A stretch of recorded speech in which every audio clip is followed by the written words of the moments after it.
Hi, kia ora. I have been reflecting on how to use my passion, I guess, for writing and creating and sharing words and poetry and stories, how I can use that to bring a sense of peace to some people and the people that I love. So I've decided to share this short story that I actually wrote, I think at least a year ago now.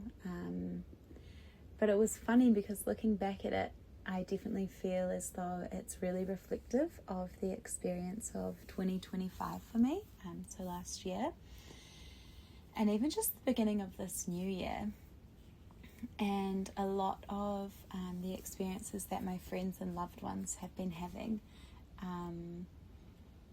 I guess in relation to their dreams and taking chances and taking leaps of faith and trusting themselves and believing in themselves. And definitely, at least for me, I've felt so many moments and waves of inspiration and dedication and motivation and believing in myself and really going for something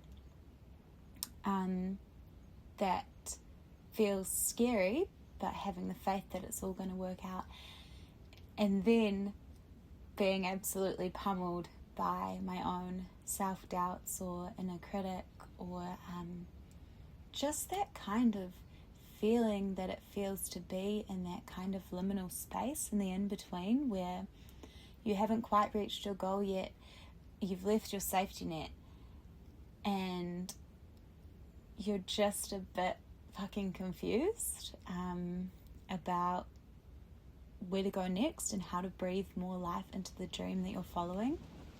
And so, yeah, I guess this story speaks about that space and the grief of saying goodbye to something that wasn't necessarily bad, but it just wasn't for you anymore. And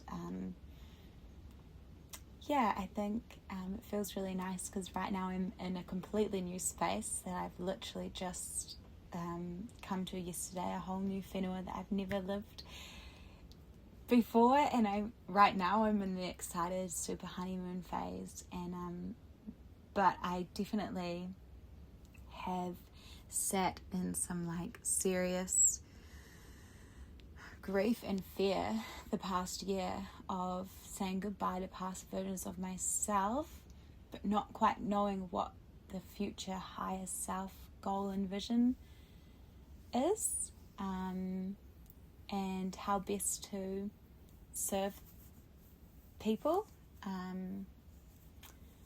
So yeah, I guess this is sort of like a surrealist short story that kind of speaks to that, and I hope makes or can inspire you to feel like you also have the power and the resilience and the strength to face the unknown and face your fears and actually really sit with those fears, but be brave enough to sit with them to really see and receive all of the goodness that comes on the other side of that.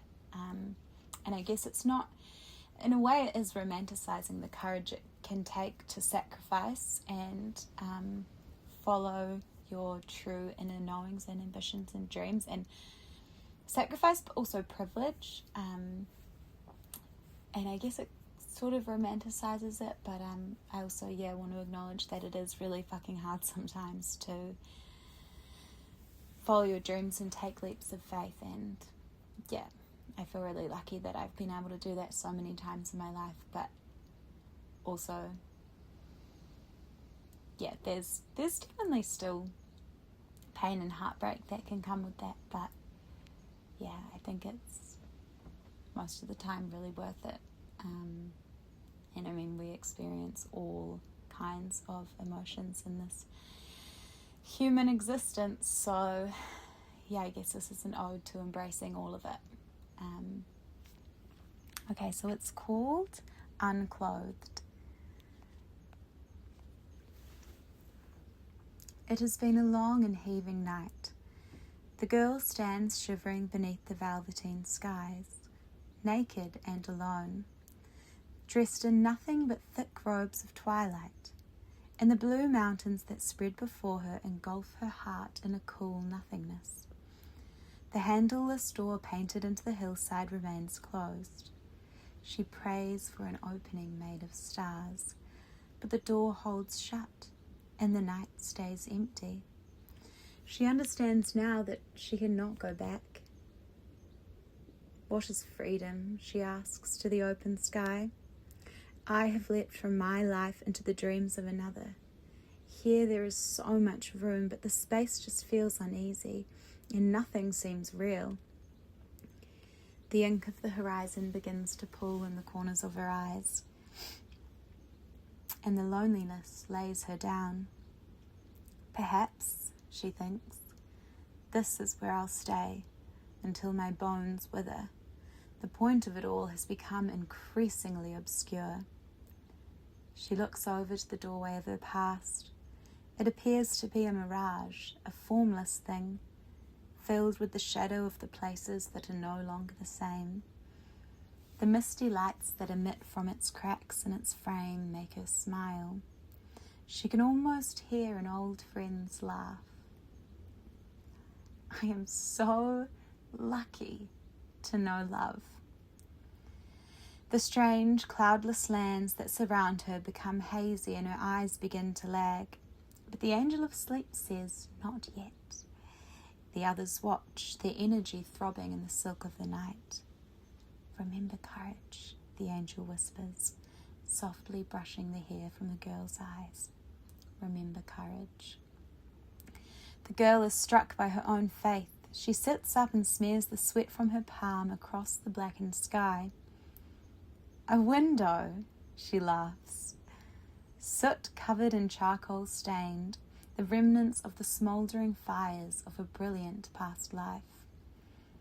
The dream angel smiles and grabs her gently by the hands.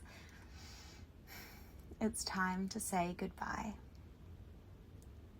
The girl kisses the earth beneath her and whispers her prayers. To the landscape of the angels, where our dreams are made, I love you all until we meet again. She stands, stares through her reflection in the glass. The sun is rising. She walks naked through the window frame out towards the sea. Blue offerings of clarity overcome her, and the wind blows a breeze that sounds like wild horses. The serenity angel flaps her wings, and the girl is reminded of her feather. But then the sea licks her thighs and her nipples harden. She can feel the thick of her being and the unclothing of another dream.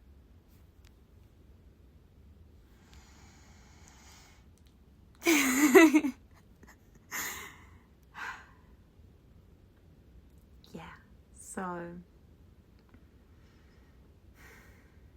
I hope that can resonate with some of you, and perhaps you've felt that similar sensation of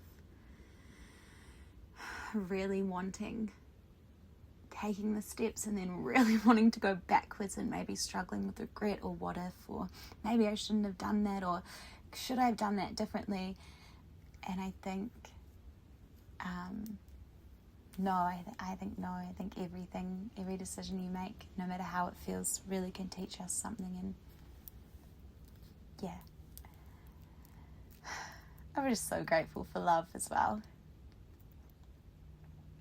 and the people that support you through these kinds of transitions and transformations. Anyway, believe in yourself, and I love you, and ciao.